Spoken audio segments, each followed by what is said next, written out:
Hello, guys, and welcome to lesson number 23. This is the Inspiring Eagle series. You listen, alright? The title of this lesson is The Pipeline. Once upon a time, in a distant town, water is very scarce, and the townspeople's only source is from a valley 1 kilometer away that most of them just wait for the rains to come. To solve the problem, the elders proposed a bidding of contract to have water delivered to their town on a daily basis. Two young men, Pedro Mangunahan and Juan de la Cruz, offered their services.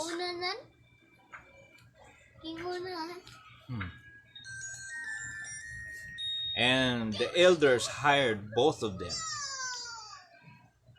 The elders thought that a little competition would keep the prices low and ensure a backup supply of water. Pedro immediately bought two galvanized steel buckets and began running back and forth from the end of the long trail to the lake.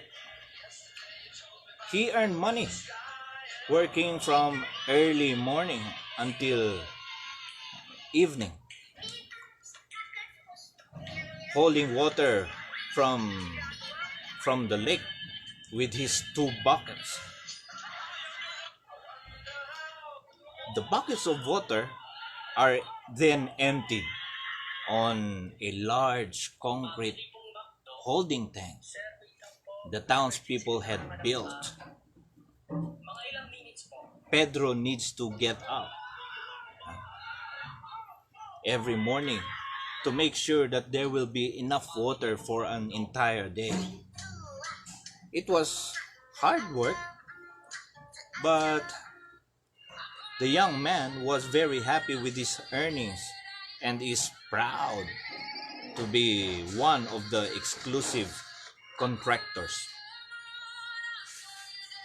Meanwhile, one was not seen, or one left the town for a while.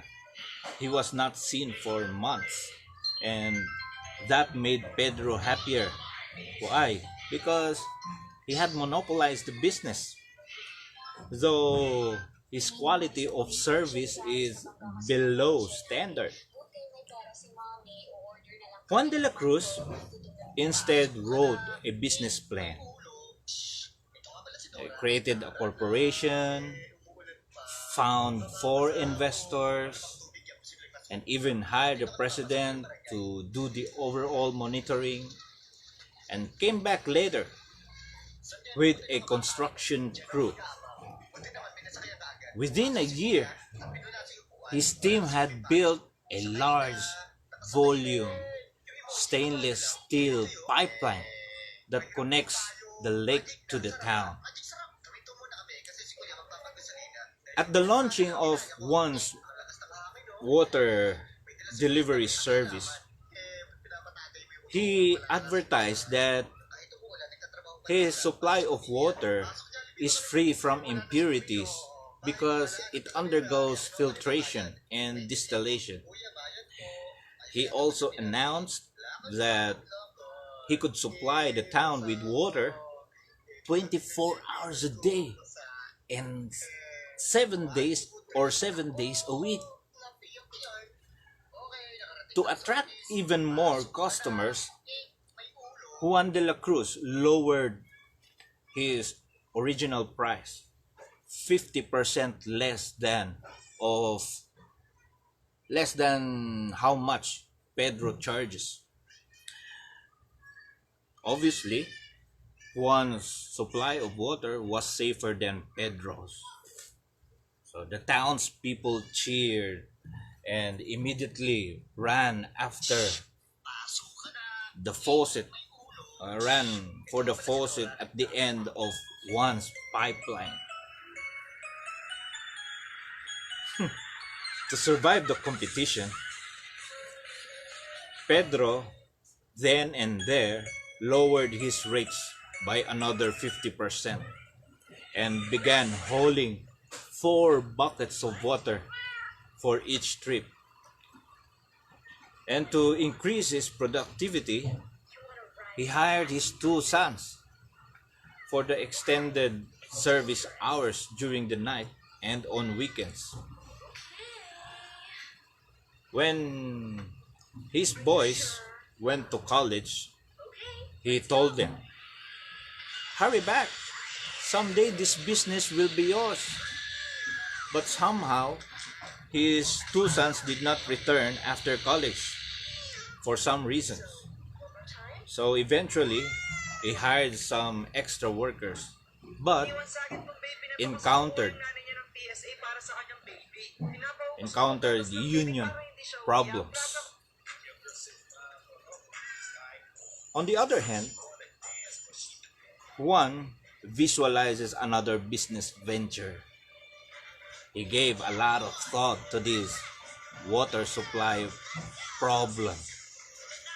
He realized that if this town needed a pipeline, then other towns might need one too. So Juan rewrote his business plan and introduced a high speed, enlarged volume, and low cost pure water delivery system to nearby towns and provinces throughout the country.